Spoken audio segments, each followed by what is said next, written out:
ग्रंथ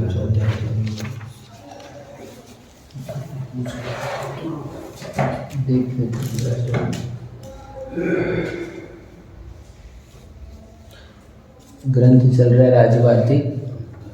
आचार्य भगवत भट्टकलंक स्वामी सर्व कर्मों से रहित, अंतरंग बहिरंग लक्ष्मी से युक्त वीर भगवान को, जो विज्ञान घन स्वभावी है, ज्ञान स्वभावी है, पूर्ण ज्ञान प्रकट कर लिया है, उनको नमस्कार करके आचार्य भगवत मुआ स्वामी महाराज के सूत्रों की व्याख्या कर रहे हैं।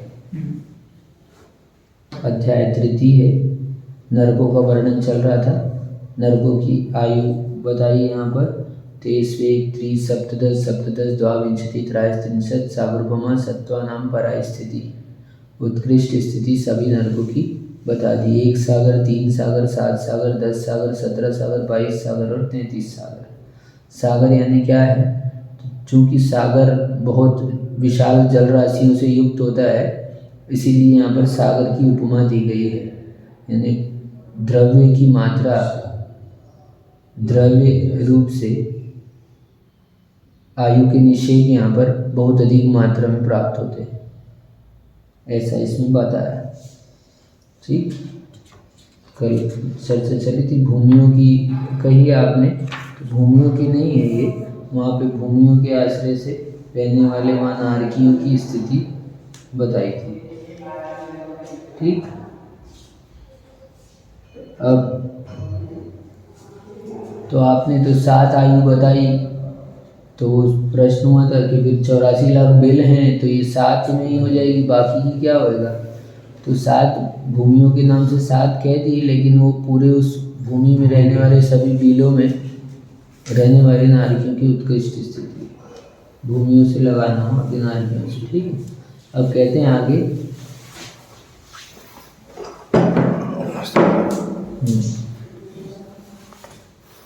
संभ्रांतेन्द्रक बिल तथा उसकी 8 श्रेणियों में स्थित नारकियों की जघन्य आयु 1 सागर का 12वां भाग, उत्कृष्ट 1 सागर का 13वां भाग है। और असंभ्रांतक इंद्रक बिल तथा उसके 8 श्रेणीबद्ध बिलों में नारकियों की जघन्य आयु 1 सागर का 13वां भाग और उत्कृष्ट 1 सागर का 14वां भाग है। विभ्रांतक नामक इंद्रक बिल तथा उसके 8 श्रेणीबद्ध बिलों में जघन्य आयु 1 सागर का 14वां भाग और उत्कृष्ट आयु 1 सागर का 15वां भाग है। यानी पहले ही नरक में 13 पटल हैं, उन 13 पटल में मध्य में इंद्रक बिल होते हैं और उनकी 4 दिशा और विदिशाओं में श्रेणीबद्ध बिल होते हैं। तो इन बिलों की आयु बता रहे हैं 1 सागर का कितना कितना भाग है, और ऐसे करके जो 13वें पटल में आएंगे अंतिम, तो वहाँ पर 1 सागर होगी उत्कृष्ट आयु। उसके पहले में कम है। सबसे पहले इंद्रक बिल में 90,000 वर्ष की उत्कृष्ट आयु है। ठीक, जघन्य आयु 10,000 वर्ष की, जघन्य आयु 10,000 वर्ष की नरक की, और नरक के पहले पटल की उत्कृष्ट आयु 90,000 वर्ष इंद्रक बिल और श्रेणीबद्ध बिलों की। तप्त नामक प्रस्तार के इंद्रक बिल तथा उसके 8 श्रेणीबद्ध बिलों में स्थित नारियों की जघन्य आयु 1 सागर का 15वां भाग है। उत्कृष्ट आयु 1 सागर का 16वां भाग। त्रस्त नामक इंद्रक बिल उसके श्रेणीबद्ध बिलों में स्थित नारियों की जघन्य आयु 1 सागर का 16वां भाग तथा उत्कृष्ट आयु 1 सागर का 17वां भाग है। व्युक्रांत नामक इंद्रक बिल में और उसके श्रेणीबद्ध बिलों में स्थित नारियों की जघन्य आयु 1 सागर का 17वां भाग और उत्कृष्ट आयु 1 सागर का 18वां भाग है। अवक्रांत नामक इंद्रक बिल तथा उसके 8 श्रेणीबद्ध बिलों में नारियों की जघन्य आयु 1 सागर का 18वां भाग और उत्कृष्ट आयु 1 सागर का 19वां भाग है। विक्रांत नामक इंद्रक बिल में तथा उसके 8 श्रेणीबद्ध बिलों में स्थित नारियों की जघन्य आयु 1 सागर का 19वां भाग और 1 सागरोपम और उत्कृष्ट आयु 1 सागरोपम है। ये हो गया 13वां नंबर का बिल, है ना। तो इसमें उत्कृष्ट आयु हो गई 1 सागर और जघन्य आयु हो गई 1 सागर का 19वां भाग।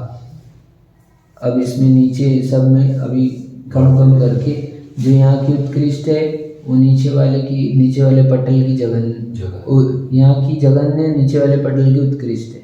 ऐसे पटलों में लगाएंगे तो, है ना, ऊपर से ले चलो या नीचे से पढ़ लो ऐसे, तो ऊपर की पढ़ेंगे तो जो ऊपर की उत्कृष्ट है वो नीचे वाले की जगन्य है। इस तरह समझना। अब आठों नारियों की, अब सर्व बिलों में मध्यम आयु अपनी अपनी जघन्य आयु और एक समय अधिक तथा उत्कृष्ट से एक समय हीन है। मध्यम आयु बहुत सारी है, ऐसा नहीं कि सभी एक सागर के हैं।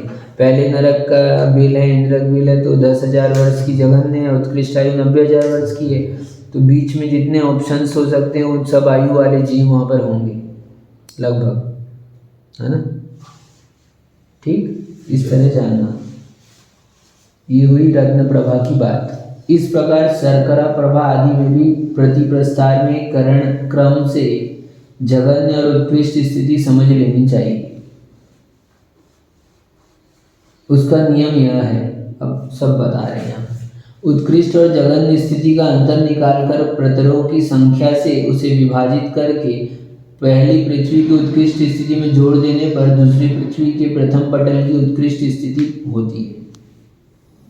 सीधा सीधा कैलकुलेशन है, क्या करो, उत्कृष्ट स्थिति है और उसमें से जघन्य स्थिति माइनस कर दो, माइनस कर देंगे और उसमें पटलों की संख्या का भाग दे दो, तो उसको विभाजित करने पर पहली पृथ्वी की उत्कृष्ट स्थिति निकलेगी, उसमें जोड़ दो। अब इतना इतना सब में क्या करना है, जोड़ते जाओ, आगे आगे की सब निकलती जाएगी। दूसरी पृथ्वी की पटल की उत्कृष्ट स्थिति होती है, फिर उसमें और उत्तर जोड़ देंगे तो तीसरी पृथ्वी की पटल की उत्कृष्ट स्थिति हो जाएगी, फिर उसमें उत्तर और जोड़ देंगे तो चौथी पृथ्वी की निकल जाएगी, है ना। ऐसा जैसे शर्करा नामक द्वितीय नरक के नारकियों की जघन्य आयु 1 सागर, उत्कृष्ट आयु 3 सागर है, तो उत्कृष्ट में से जघन्य को घटाया तो शेष 2 रहे। इसमें प्रतर संख्या 11 का भाग देने पर 2/11 इष्ट होता है, हुआ, प्राप्त होगा वो। इसमें प्रथम नरक की उत्कृष्ट आयु जोड़ देने से द्वितीय नरक के प्रथम पटल की उत्कृष्ट आयु हो जाती है। पहले नरक की 1 सागर है, उसमें 1 सागर प्लस 2/11 सागर, तो प्रथम पटल की उत्कृष्ट स्थिति में 2/11 जोड़ देने से द्वितीय पटल की उत्कृष्ट आयु होती है। इसी प्रकार सर्व पटलों में तथा तीसरे आदि नरकों में उत्कृष्ट स्थिति जाननी चाहिए। ऊपर के पटल की उत्कृष्ट स्थिति, नीचे के पटल में जघन्य स्थिति होती है और जघन्य से एक समय अधिक और उत्कृष्ट स्थिति से एक समय कम मध्यम स्थिति होती है। प्रश्न है, उन नारकियों में उत्पत्ति का विरह काल कितना है? यानी कि आज कोई नारकी पैदा हुआ है यहाँ नरक में, तो अब कितनी देर बाद दूसरा पैदा होगा, मैक्सिमम कितना, अधिक, विरह काल कितना है? तो कहते हैं सभी पृथ्वियों में जघन्य एक समय और उत्कृष्ट क्रमशः 24 मूर्त, 7 रात दिन, 1 पक्ष, 1 माह, 2 माह, 4 माह और 6 माह होता है। अर्थात प्रथम नरक में कोई भी जीव उत्पन्न ना हो तो वे जघन्य एक समय तक और उत्कृष्ट 24 मूर्त तक नहीं होते हैं। यानी प्रतिदिन एक कोई ना कोई जीव नरक में उत्पन्न होगा ही होगा। पहले नरक एक दिन में 30 मूर्त होते हैं तो 24 मूर्त कह रहे हैं, एक दिन से भी कम, 6 मूर्त और कम कर दो, ठीक, 6 मूर्त इन द सेंस हो गया आपका 1.5 और 4.5 घंटे करीब करीब, यानी 20 घंटे में हर एक आदमी लगभग नरक में उत्पन्न होता है, हर एक जीव पहले नरक में। तो जीव का विरह काल है। हाँ, यानी एक जने उत्पन्न हुआ, इसके बाद कितनी देर तक कोई भी पैदा नहीं होगा वहाँ पर, तो मैक्सिमम 20 घंटे तक नहीं होगा और अगले 20 घंटे में कोई दूसरा उत्पन्न होगा ही होगा। हर 20 घंटे में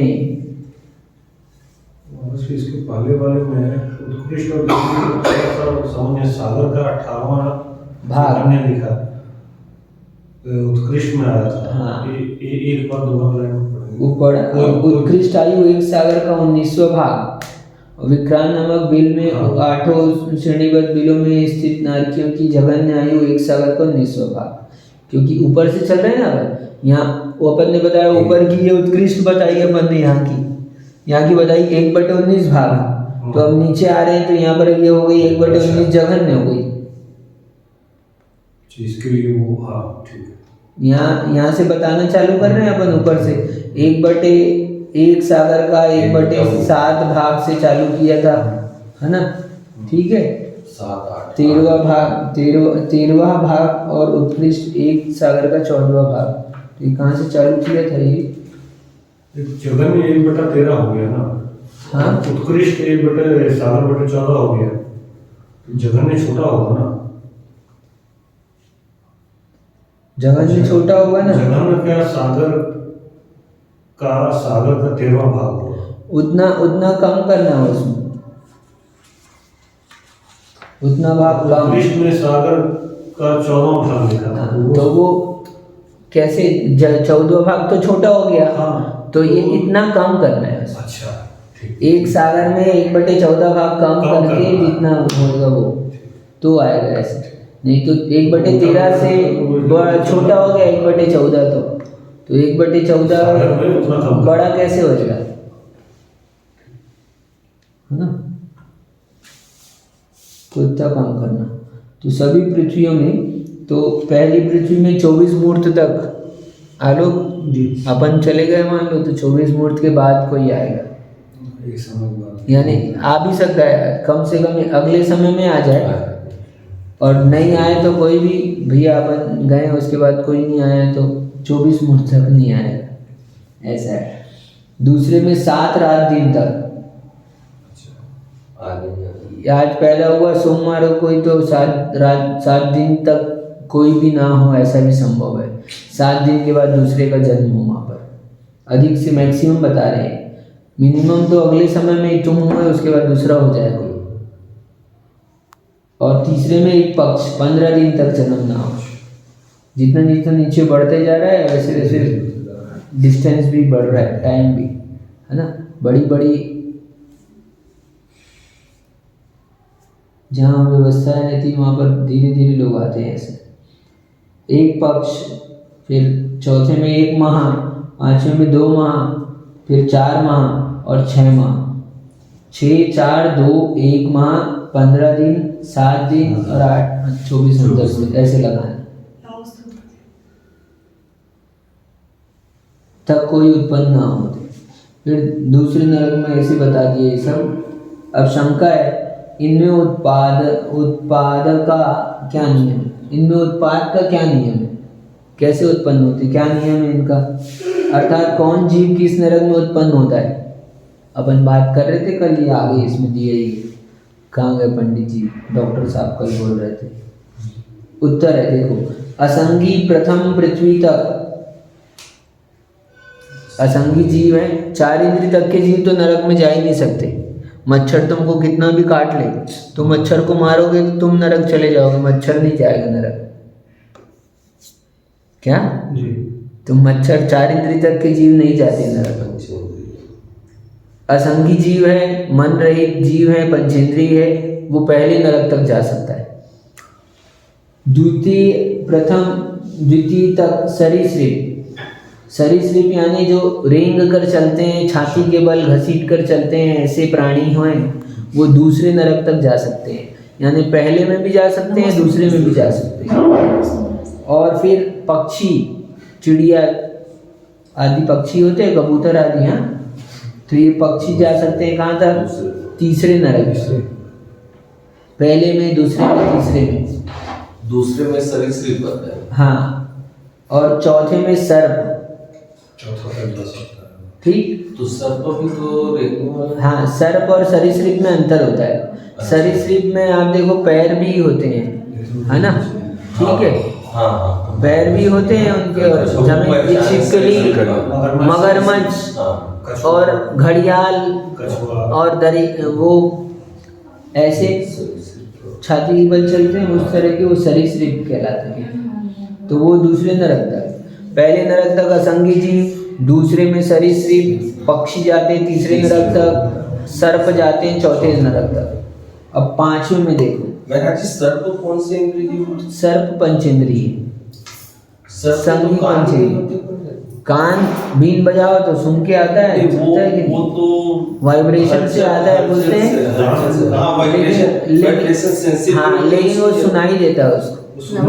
पंचेंद्रिय जीव है वो, उसके ऐसे कान भले ना दिखे आपको लग रहा है, लेकिन वो सुनता है। पंचेंद्रिय, संगी पंचेंद्रिय। यहाँ कर देते हैं, बोलो तो मतलब वो शरीर से सुनता है, मतलब वो आप चल रहे हो उसको। हाँ, वो यहाँ पे भी हो सकता है, अभी पता नहीं, देख लेंगे। नहीं भाई रोशना वहाँ वहीं का है, रोशना वहाँ। ठीक है, तो वहीं चलेंगे, वहीं चलेंगे।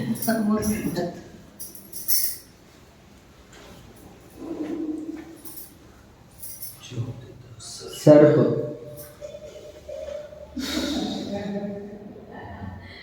सिंह पांचवी तक, स्त्रियां छठी तक, स्त्रियां छठवें तक नरक तक, ठीक। और मत्स्य तथा मानव सातवीं पृथ्वी तक उत्पन्न होते। इसमें हम एक दिन विचार कर रहे थे, बहुत दिन पहले से तो विचार हमारे को ये आया है कि मछली, डॉक्टर साहब आपका विषय चल रहा था एकदम बढ़िया, आपने कल प्रश्न किया था वही उत्तर दे रहे, कल बताया था वो यहाँ आ गया आज। तो हम ये विचार कर रहे थे, अब हो सकता है संभावना है ऐसी, देखो मनुष्य सातवें नरक तक जाता है और मछली जाती है सातवें नरक तक, शेर भी नहीं जाता है। कारण क्योंकि एक मछली दूसरे मछली को खाती है, अपनी ही प्रजाति के जीवों का भक्षण करती है। हाँ, शेर भी खाता है पंचेंद्रिय को, लेकिन अपनी जाति के जीवों का भक्षण करने वाली यही मछली मात्र मालूम होती है। और ऐसी क्रूरता मनुष्यों की है। सांप भी खाता है बच्चे से, सांप हमेशा नहीं खाता है। अच्छा। जैसे शेर भी कभी कभी खाता है अपने बच्चे को। अब वो तो कभी समझदार प्रसिद्ध देख, हाँ, बिल्ली भी खा लेती है ऐसे तो, अब कुत्ता भी खा लेता है। कदाचित, है ना, कदाचित की एक आध बात दूसरी है, पर मछली तो हर समय खाती है। मछली तो मछली को खाती है। बड़ी मछली छोटी मछली को, मनीष भाई संभल के रहना, है ना। तो ये ऐसा हमको सोच में आया, मतलब ऐसा विचार आया, शास्त्र में नहीं लिखा कहीं पे, लेकिन ये ऐसा वर्णन आता है। तो जो असंगी जीव होते हैं जिनके मन नहीं होता है लेकिन पंचेंद्रिय होते हैं, पांचों इंद्रियां हैं, वो कहाँ तक, वो पहले नरक तक जा सकते हैं। जिनके मन नहीं है, वो जिनके पास है ना, जिनके पास मन है, ठीक, ऐसे सरीसृप आदि जो प्राणी हैं, छिपकली मगरमच्छ इस टाइप के, वो दूसरे नरक तक जाते हैं, ठीक। और फिर तीसरे नरक तक क्या बताया था, पक्षी। ये जो चिड़िया आदि, कबूतर आदि पक्षी हैं, ये कीट पक्षी होते हैं, हमेशा कीट खाते रहते हैं, तीसरे नरक तक जाते हैं। चील बाज आदि ये तो मांस भी भक्षण करते हैं, तीसरे नरक तक जाते हैं। और सर्प होते हैं, ये नाग लोग कहलाता है, जसपुर नगरिया आए हो, संभल के रहना, नाग है यहाँ पर वो। तो ये नाग लोग में, ये नाग यहाँ के चौथे नरक तक जा सकते हैं। और सिंह आदि क्रूर ऐसे पशु हैं, वो पांचवें नरक तक। और स्त्रियां, शादी हुई तुम्हारी? नहीं हुई, बच गए। तो मतलब स्त्रियां छठवें नरक तक जा सकती हैं, ठीक। और मत्स्य और मनुष्य, मत्स्य और मनुष्य, ये सातवें स्त्री और नरक मनुष्य। तक, हाँ, सातवें नरक तक जा सकते हैं। मतलब यहाँ लिंग भेद हो गए महाराज जी, पुरुष वर्ग आ गए, ऐसा हो गया। हाँ। स्त्रियों का जो छठवें तक के है। हाँ, तुम्हारी शादी हुई थी ना, हाँ। तो तुम्हारे फेरे हुए थे, हाँ। कितने हुए थे? 7। तो पूछो उनसे 6 तक कौन था आगे? पूछो, विमल दादा को पता होगा। 6 तक तुम्हारी देवी को आगे रखे थे आलोक, और जैसे ही 7वां का नंबर आया तो तुमको आगे कर दिया। हाँ, 7वां का हमारा हो गया। हाँ, क्योंकि भैया 6 तक जा सकते हैं हम तुम्हारे साथ, बोले 7 में से तुम ही जाओ आगे। ऐसा है। उसी समझता है उदाहरण महाराज जी की सही है। हाँ? उदाहरण की सही है। नहीं, ये ऐसे कहा कथन है, कहावत है, अच्छा, कही अच्छा, जाता है ऐसा है। पर आखिर स्वभाव तो एक ही हो गया ना महाराज जी, जैसे नहीं। उसी मनुष्य होने पर भी लिंग भेद है। लिंग भेद के कारण से वैज के नाम से। है ना, और उनके हम्म। महान अंतर है। ठीक है, यद्यपि क्रूर मनुष्य हो सकते हैं, वही नरक जाएंगे, लेकिन स्त्रियों से ज़्यादा क्रूर पुरुष हो सकते हैं। ठीक, और स्त्रियों का सहनन नहीं होता ना, 7वें नरक में जाने के लिए वज्र विषम नाराज सहनन चाहिए, उत्कृष्ट शक्ति चाहिए। तो स्त्रियों की उत्कृष्ट शक्ति नहीं है। जो मोक्ष जा सकता है वही नरक में 7वें नरक तक जा सकता है। जिसकी ताकत ऊपर जाने की है वही उतना नीचे जा सकता है ना, जिसके पास ताकत ही नहीं है। अरे नेता का पुत्र है तो वो यदि क्राइम करे तो कितना करता है? उसके पास पावर है तो और वो दया के काम करता है, सेवा के काम करता है, तो वो उसके पास जितना पावर है वो कर सकता है। तो जिसके पास पावर मिलता है वो उतना ही श्रेष्ठ कार्य भी कर सकता है, और वही उतना ही निकृष्ट कार्य भी कर सकता है। बिना पावर के नहीं होता। तो इसलिए उत्तम सहनन नहीं होता स्त्रियों के, इसलिए वो 7वें नरक तक नहीं जा सकती है। जिसका उत्तम सहनन होता है, वज्र विषम नाराज सहनन होता है, वही 7वें नरक जाता है। पुण्यात्मा जीव ही नरक में जाता है। नरक से सीधे आनंद भी बन सकता है। नरक से निकलकर 4थे नरक से निकलकर बन सकता है। अभी आएगा, वर्णन आएगा, है ना। तीर्थंकर और 3रे नरक का निकला हुआ तीर्थंकर हो सकता है। 4थे नरक से निकला हुआ सिद्ध हो सकता है, ऐसा है। 5वें नरक से निकला हुआ साधु हो सकता है। 6ठे नरक से निकला हुआ सम्यक दृष्टि अनुवृत्ति हो सकता है, ऐसा। इसलिए ये मत सोचो नरक से आया है बेचारा, नरक से आया। अभी आने वाले तीर्थंकर, अभी कल बताया था प्रवचन में आप थे ना, कितने सारे तीर्थंकर, कितने कहाँ पर हैं अभी अगली 24वीं में आने वाले हैं। राजा श्रेणी, रावण आदि तीर्थंकर। हालांकि रावण अगली 24वीं में नहीं आएगा, लेकिन आगे आएगा। श्रेणी तो आएगा, आगे आएगा। और इसके बाद वाले बहुत अभी टाइम है ना। ये तो अधिकतम हो के महाराज जी, जैसे पुरुष 7वें तक जा सकते हैं। हाँ, तब कर्म के बाद मतलब वो पहले दूसरे तीसरे पहले तो सब तो इसलिए मैच करके कहे ना, हमने शुरू में चालू किया था तो वैसे बताया कि भैया पहले दूसरे में, फिर पहले दूसरे तीसरे में। ठीक है अध्यक्ष जी। अब कल तबीयत खराब होती थी, सिर्फ बुखार हो गई थी। अब सीजनल चेंज होता है, उसकी वजह से एक सूचना कल आई थी। वो कुनकुरी समाज ने भी शिव चक्र महामंडल विधान कराने का निर्णय लिया है। अच्छा, और बहुत अच्छी बात है। महाराज श्री के सानिध्य में हो तो बोले कि नहीं, हम श्रीफल भेंट करने के लिए आएंगे महाराज श्री के पास में, निवेदन करेंगे कि आपके सानिध्य हमको प्राप्त हो। मैंने कहा कि वो आपका कर्तव्य है, करना चाहिए आपको। जब महाराज श्री उपलब्ध है, निश्चित रूप से उनके सानिध्य में होना तो परम सौभाग्य का विषय होता है कि समाज के लिए। तो वो शनिवार को आएंगे, पर उन्होंने कहा है कि अभी तो कम समय है, हम करेंगे वो फागुन के 28 में। हाँ, करो, कोई दिक्कत नहीं, अच्छा है। हम लोग को उसमें कुछ भी नहीं है। हमारे पास भी तब तक हम महाराज जी क्षमा प्राप्ति होगी। थोड़ा सा मेरा स्वास्थ्य ठीक नहीं रहता है, इसलिए मैं उतना समझ नहीं दे पाता, पर समर्पण पूरा धर्म के प्रति, पूरा समर्पण धर्म के प्रति। ऐसे कोई कार्यक्रम होते रहेंगे। मैंने अगला तो मत तय होगा कि 10 जिला में ही होगा महाराज जी का, पता नहीं कहाँ होएगा वो। अब ऐसे जब कार्यक्रम होंगे तो महाराज जी भी कहाँ जाते हैं ये। हाँ, अरे वाह, बहुत बढ़िया। इसमें महाराज से और भी कई बातें हैं, कुछ वाली आप चर्चा कर लूँगा, पर मैं संकल्प लेना चाहता हूँ आपके समक्ष कि इससे विचलित न हो जाऊँ मैं। संकल्प लेता हूँ आपके समक्ष, और अष्टमी और चतुर्दशी को एक का साथ। वाह, बहुत सुंदर। ऐसे होना चाहिए अध्यक्ष, ऐसे त्यागी व्रती, ऐसे। हाँ, संयम धर्म वाले। ये हमारा श्री आपके सानिध्य नहीं? का जी जी अध्यक्ष हो, कम से कम तो शोभा तो रहे समाज की, क्या जी, किया जी। ऐसे अच्छे लोग रहे, गरिमा रहे, नियम व्रत हो, संयम हो।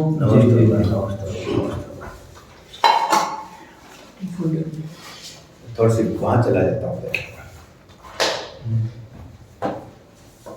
तो ऐसा समझना, नरकों का वर्णन चल रहा है अपना, अच्छा मजा आ रही है नरक का सुनने में, नहीं? देव और नारकी नरकों में उत्पन्न नहीं हो सकते। और सुनो, देव मरकर नरक में उत्पन्न नहीं होते, और अमित भी नरक से निकलकर नरक में नहीं जाता आदमी। मनुष्य तो फिर से मनुष्य बन जाएगा, लेकिन नरक से निकलेगा आदमी तो नरक नहीं जाएगा। नरक से निकल के उसको मनुष्य बनना पड़ेगा या त्रियंच बनना पड़ेगा, उसके बाद ही वापस नरक जा सकता है। तिरंज बन के फिर नरक जा सकते हैं। हाँ, बाद में तो यानी माइनस हो सकता है। कंटिन्यू में नहीं ऐसे तुरंत अगला अगला, यानी जैसे ये चातुर्मास हो गया जसपुर में, तो फिर तो तुरंत अगला चातुर्मास, नहीं मतलब वो तो ऐसे ऐसे मतलब ऐसे वो नरक से निकला और अगला ही नरक, फिर जन्म। चातुर्मास के बाद चातुर्मास हो सकता है महाराज। हाँ। चातुर्मास के बाद है ना, रुक नहीं सकते महाराज जी, जाके वापिस आ सकते हैं। हाँ, ऐसा तो बोलने का है। इसमें वो कितना स्मारक से एक जीव का जो काल था दोबारा वही जाने का। हाँ, तो वो डबल आएगा, अभी बता रहे हैं, सब आएगा, देखो सब आएगा धीरे धीरे अपन। तो देव मरकर नरक में नहीं जाते, और नारकी मरकर नरक में नहीं जाते, ठीक है? मनुष्य और त्रियंची नरक में जाते हैं। ऐसा सौभाग्य अपन लोगों को ही मिल पाता है। विशेषार्थ, जो जीव महामिथ्यात्व सहित हैं, अब कौन जाता है सुन लो, अब समझ लो अच्छे से, अब सावधान सुनो गप्पू भैया, काम की बात है। जो जीव महामिथ्यात्व सहित हैं, बहुत आरंभ और परिग्रह का धारक है, जोड़ते जा रहे अमित भैया, वही नरक आयु का बंद होने पर नरक में जाता है। ऐसे नहीं जाता, नरक आयु का बंद होने पर, बिना बंद किए कैसे जाएगा? उन मिथ्या दृष्टियों में भी पंचेंद्रीय त्रियंच और मानव ही नरक में जाते हैं, बाकी कोई नहीं। एक इंद्री, दो इंद्री, तीन इंद्री, चार इंद्री तो, और देव नारकी और भोग भूमिया मनुष्य और त्रियंच नरक में नहीं जाते। अच्छा, भोग भूमि के भी नहीं जाएंगे। भोग भूमि के जीव तो सीधा कहाँ जाते हैं? स्वर्ग में। कल बताया था शाम को, पल में कितनी आयु होती है उनकी? हाँ, मन नहीं होता, एक इंद्रिय से चार इंद्रिय। हाँ, उसके पास शक्ति नहीं है, ताकत ही नहीं है, काम कितना कर सकते जो हैं? पाप हो रहा है वो मन से हो रहा है, जो पाप कर रहे हैं मन से, वो मन के अभाव के कारण ये लोग नरक में नहीं जा रहे। सारी ताकत मन में ही है। मन के अभाव से नहीं कहो ऐसे तो, लेकिन कह दो फिर भी, शायद कह दो, लेकिन क्योंकि मन के सद्भाव से भी नरक कहना पड़ेगा अपने को, नहीं, अपन न्याय से चलेंगे तो फिर वो ये सद्भाव से है ना? आप मोक्ष भी जा सकते हैं। इसीलिए तो मैं सातवां कहा जा सकता है। हस्ती नास्ती अवाच्य भंग लगाएंगे हम यहाँ। इसलिए वो क्या है, जब वाक्य अपन कहेंगे, कहने में कह देते हैं, लेकिन जब न्याय की दृष्टि से आकर देखेंगे तो वो आपके उसके भंग बनाएंगे, तो आपका वो वचन क्या हो जाएगा? अनेकांत में ये वचन बाधित हो जाएगा। ये क्या बहुत गहराई से विचार करके कहना पड़ता, मतलब कहने को कह सकते हैं, सामान्य बात है ऐसे, इन लोगों के लिए कोई दिक्कत की बात नहीं है। लेकिन जब पकड़ने की बात आएगी तो वहाँ पर जब उसके भंग बनाकर अपन देखेंगे अनेकांत घटित होता है कि नहीं होता, तो अनेकांत घटित नहीं होता, इसलिए ये वचन क्या हो जाएंगे? ये मिथ्या हो जाएंगे। वचनों में भी अनेकांत ऐसे लगाने पड़ते हैं। ये सिखाया था हमको उज्जैन के जोशी जी ने।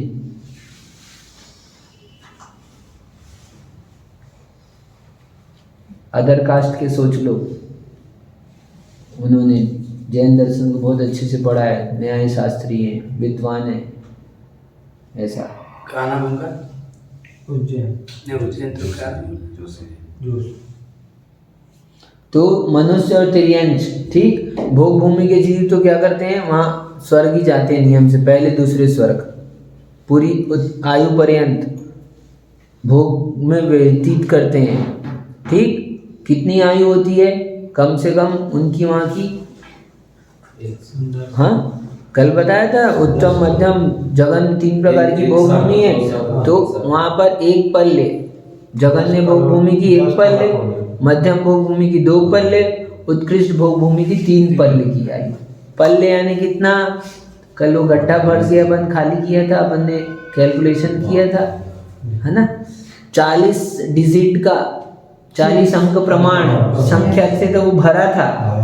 उसके बाद 100 वर्ष में 1 बाल निकाल के खाली किया था। ठीक है, तो ऐसे 40 डिजिट तक कितने वर्ष लग जाएंगे तुम अंदाज लगा लो, है ना? और उसके बाद में अभी पूरा नहीं है, अभी तो स्टार्ट हुआ है। उसके बाद में फिर असंख्यात वर्ष के जितने समय होते हैं उन समयों से इंटू करेंगे तो आएगा उद्धार पल। असंख्यात वर्ष का समय। हाँ, असंख्यात वर्ष के समयों से। और उसके बाद उद्धार पल के बाद फिर असंख्यात वर्ष के समयों से फिर इंटू करेंगे तो आएगा अद्धा पल्य, उसको कहते हैं 1 पल्य। तो इन लोगों मतलब जो वहाँ रहता है भूमि में, स्वर्ग का बंध भी पहले हो गया होगा? उनको बंद उसी आयु में होएगा, कोई एक एडवांस आयु का बंद नहीं होता, नहीं होता, है ना? तो ये भोग भूमि में रहते हुए वो बंद करते हैं देवगति का, नियम से देवगति का बंद होता है। क्यों? क्योंकि वो भद्र मंद परिणामी मंद कषाई रहते हैं। और भोग भूमि में कैसे उत्पन्न होते हैं विमल दादा? कैसे मिलते हैं इतने समय तक भोग? आपको यहाँ पर भोग सामग्री मिल रही है ना, कितनी मिल रही है, कितने साल तक मिल रही है? इस जीवन तक 100 साल तक, वो भी कितनी 25 साल तक तो मेहनत करने में निकल गई। भोग भी नहीं मिल रहे हैं तो दिन भर वहाँ तो 24 घंटे कुछ नहीं करना है आपको। कैसे मिलती है भोग भूमि? मुनिराज को आहार दान करने से। आलोक जी, कुछ भी ना हो, कुछ नहीं, तुम ले जाकर चौके में पानी भर देना बस। क्या? कुछ नहीं हो अपने पास में देने को, समय नहीं हो मान लो, तो तुम सुबह उठ के चौके में ले जाकर पानी भरकर अच्छे से बिलछानी करके छान के भर दिया अपन ने, चौके में पहुंचा दिए पानी, ये उत्कृष्ट दान हो गया। पूरा चौका उस पानी से बनेगा तुम्हारा। हाँ, तुम्हारे पास मान लो तुम ड्यूटी में जाते हो, टाइम नहीं है, दुकान खुल जाती है, अब अन्य बात है, तो ये भी काम तुमने कर लिया तो तीव्र तीव्र से तीव्र पुण्य का आश्रय होता है। दानम भोगम, भोग कब मिलते हैं? दान देने वाले को भोग मिलते हैं। कुछ नहीं, कितना दे रहे हैं इससे मतलब नहीं है। आपके पास 1 रुपया आता है ना, आप 10 पैसा दो। आपके पास खाने को 4 रोटी है ना दिन में, 4 खाते हो ना, 1 टुकड़ा दो। 1 रोटी भी नहीं कह रहा हूं मैं, तो 1 टुकड़ा दो, लेकिन दान अवश्य दो। और भोग भूमि कहते हैं, भोग भूमि मिथ्या दृष्टि जीव भी देता है। सम्यक दृष्टि देगा तो स्वर्ग में जाएगा। मिथ्या दृष्टि की बात कर रहे हैं, उसका दान भी। जो मिथ्या दृष्टि जीव है वो यदि साधु को आहार दान देता है तो वो भोग भूमि को प्राप्त करता है। कितने समय भोग मिलते हैं? मिथ्या दृष्टि हाँ, कितने समय भोग मिलता है? 1 पल्ले, 2 पल्ले, 3 पल्ले तक। कितनी आयु तक? 100 वर्ष, 200 वर्ष, 500 वर्ष, 1000 वर्ष, 1 लाख वर्ष, 10 करोड़ वर्ष। कितना गिना था कल? 40 डिजिट का वो फिर सोच लो, अब गुणा करते जाओ। 100 साल में एक। आप समझ नहीं रहे कि 1 ग्रास दान देने का कितना प्रभाव है। ये सोचो, दिमाग तो लगाओ इसमें कि कितना आपने खर्चा किया, क्या मेहनत की है, क्या भाव की विशुद्धि बनाई है, उसका प्रभाव क्या है, ये देखो। पाप भी कितना खतरनाक प्रभाव का लगता होगा जब ऐसे उल्टा काम करते हैं। इधर तो सोच रहे हैं वो भूमि है कहाँ पर महाराज? भोग भूमि कहाँ पर है? ये भोग भूमि शाश्वत भोग भूमियाँ 3 हरि क्षेत्र, हरिवर्ष क्षेत्र और विदेह क्षेत्र के अंतर्गत उत्तर कुरु और देव कुरु में उत्तम भोग भूमि है। ये शाश्वत भोग भूमियाँ हैं और यहीं पर अपन जहाँ पर हैं, यहीं पर काल के परिवर्तन से शुरू के प्रथम, द्वितीय और तृतीय काल में, प्रथम काल में उत्तम भोग भूमि, द्वितीय काल में मध्यम भोग भूमि, तृतीय काल में जघन्य भोग भूमि और चतुर्थ काल से कर्म भूमि प्रारंभ होती है। वहाँ तीर्थंकर आदि का जन्म वहाँ से प्रारंभ होता है। पंचम काल में नहीं होता। पंचम काल में तो अपन हम पंचम काल में अभी। हाँ पंचम काल सातों नरक में नहीं जा सकते ना भाई, नहीं जा सकते। नहीं जा सकते, कितना भी कर लीजिए। सोचो भोग भूमि का, देखो तो आश्चर्य तो। अगर भोग भूमि में जो है वो स्वर्ग का बंद कर सकता है और भी तो निर्जरा कर सकता है फिर। वो वहाँ पर यही खासियत है, कर्म भूमि वाला ही काम कर सकता है। कर्म भूमि की तो फिर स्वर्ग का बंद कैसे हुआ वहाँ? वहाँ ये मंद कषाय से भाव अच्छे रखता है, उसको मतलब नहीं रहता पड़ोसी कितना कमा रहा है, उसको मतलब नहीं रहता पड़ोसी क्या भोग रहा है, उसकी दृष्टि पड़ोसी पे नहीं रहती। वो अपने दोनों साथ में रहते हैं, पति पत्नी जन्म से पैदा होते हैं, युगलिया मंद कषाय से जाते। एक अभिषेक नहीं करते, कभी भगवान का दर्शन नहीं करते, पूजन पाठ नहीं करते, पूरा जीवन भर क्या करते हैं, मंद कषाय में जीते हैं। लेकिन दूसरे से ईर्ष्या नहीं करते हैं, क्लेश नहीं करते हैं।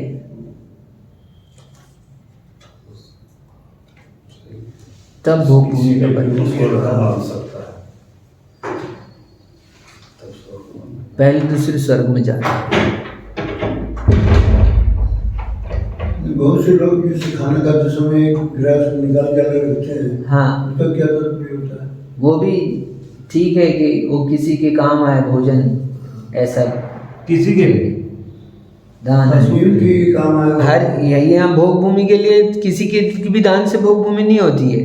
ये तो मुनियों के आहार दान के प्रभाव बताया है भोग भूमि का, ठीक। बाकी अन्य को दान करोगे तो उसका भी फल मिलेगा, दान से तो फल मिलता ही है। भूखे को भी भोजन कराओगे तो तुमको बहुत पुण्य होगा, लेकिन वो सब पुण्य कोई मायने नहीं रखता है, ठीक है। यहाँ तो कहाँ वर्षों तक, कितने वर्षों तक अपने को क्या मिला है? 100 साल के लिए कुछ भी नहीं मिला अपने को, और देना भी क्या है अपने को? हाँ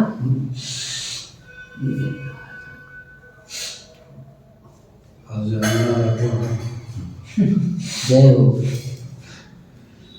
अब सुनो आगे, बीच में भोग भूमि की बात आई तो बता दिया हमने ऐसा। मनुष्य और तिर्यंच है ना, क्या लीला है? देव नरक और भोग भूमि, मनुष्य तिर्यंच नरक में नहीं जाते। देखो तो क्या पूरा जीवन आने के बाद में भी नरक में नहीं जाते वो लोग, स्वर्ग में जाते। सुनो, यहाँ आहार दान के प्रभाव से भोग भूमि में गया और भोग भूमि के बाद में स्वर्ग में जाएगा। 2 भाव तो कम से कम। हाँ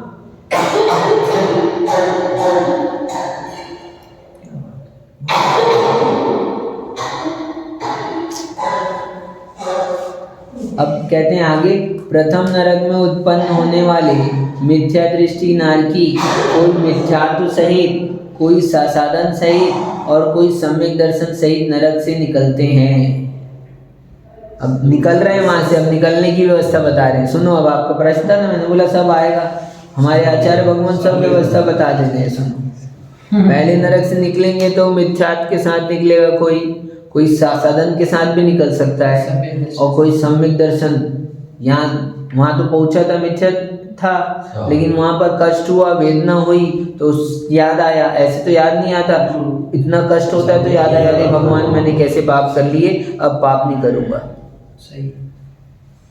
उसी समय याद आएगा, बाकी सुख के समय में याद नहीं चुप आएगा। के समय में तो ऐश करते रहो, मजे करते रहो, है ना। वहाँ कौन याद करता है किसी को भाई? वहाँ किसी को याद नहीं करता। दुख के समय में याद इसमें भी लग जाता है, मनुष्य में भी निकल लग जाता है लॉजिक। मंद कषाय है और भोग भोग रहा है तो पुण्य अच्छा प्रचुर बंधता है। ऐसा कषायांश मंद है। हाँ, उसकी वजह से। ठीक है, लेकिन वो स्वर्ग में जाएगा ऐसा नियामक नहीं बना सकते, क्योंकि ये सिद्धांत सैद्धांतिक रूप से पूछ रहा हूँ कि जैसे लॉजिक तो यही है ना, कषाय की मंदता से पुण्य का आश्रय होता है।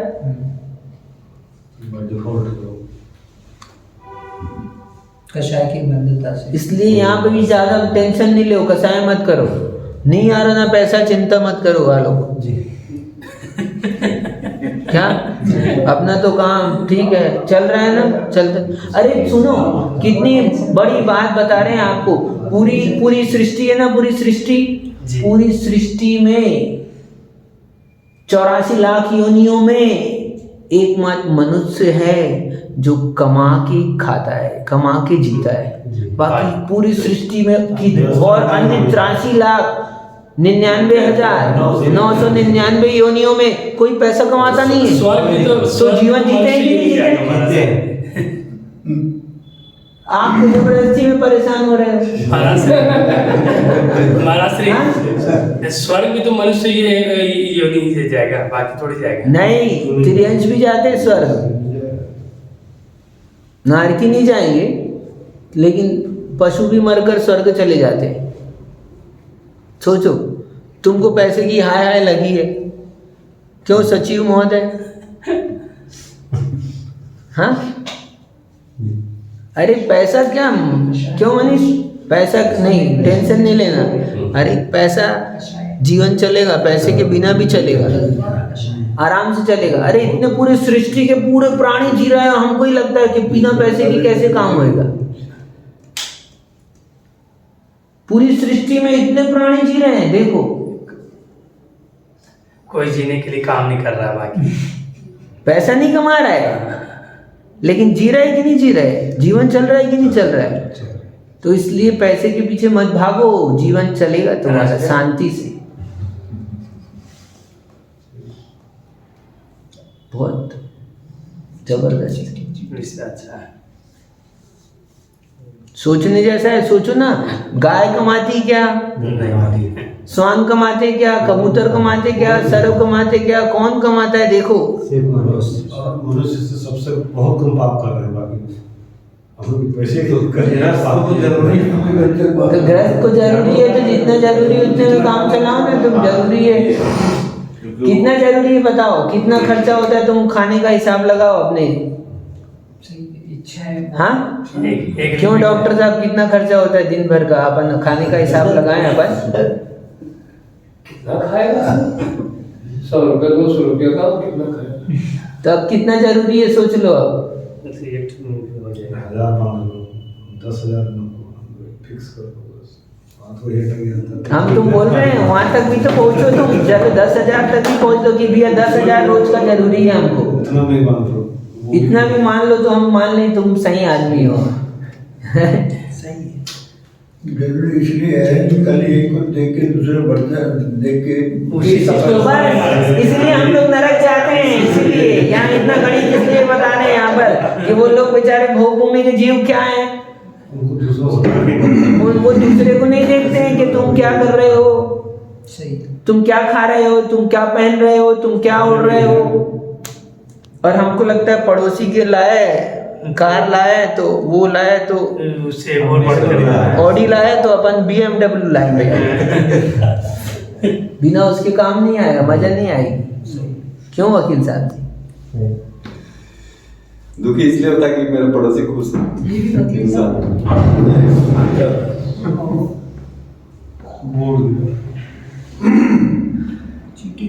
भैया तुम उसको अलग उसका ले जाओ यार, बार बार यूज करते हो। स्टैंड या तो ले जाते हो तो ये फोटो भी ले जाया करो। अभिनय होती है ना, बार बार गिरती है तो हमको भी खराब लगता है। पोर्टेबल वैसी वाली फोटो है ना, तुम अंदर ही रख दो या तो उसको, क्या देखिए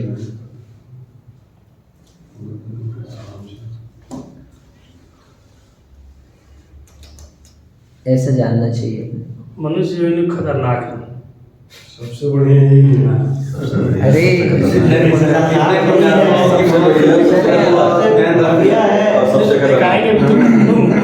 तो अभी और ठीक है, तो अभी यहाँ से अभी और चलिएगा। नरक का वर्णन पढ़ने में मजा आ रही है, हैं? याद है। क्यों? जाने में कितनी मजा आएगी। हाँ सुनने वालों से ऐसा है। ठंडा ठंडा कोई तो आज इसलिए टेंशन नहीं लेना बिल्कुल भी। क्या सब छोड़ दो, चिंता है। जिसका पुण्य होता है उसको सब मिल जाता है। अपन बेटे के लिए परेशान होंगे, बेटी के लिए परेशान मत हो, किसी के लिए मत हो परेशान। हाँ, अपने आप उनका पुण्य तुम कमा के रख जाओगे बहुत सारा, और उसके भाग्य में नहीं है तो सब क्या होगा, चला जाएगा। और उसके भाग्य में है, तुम नहीं भी कमाओगे तो वो तो मिल ही जाएगा उसको।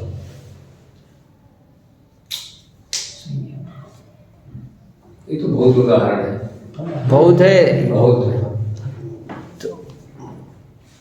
शास्त्र में लिखा है, गलत कैसे होएगा, और वही तो दिखेगा तब तो।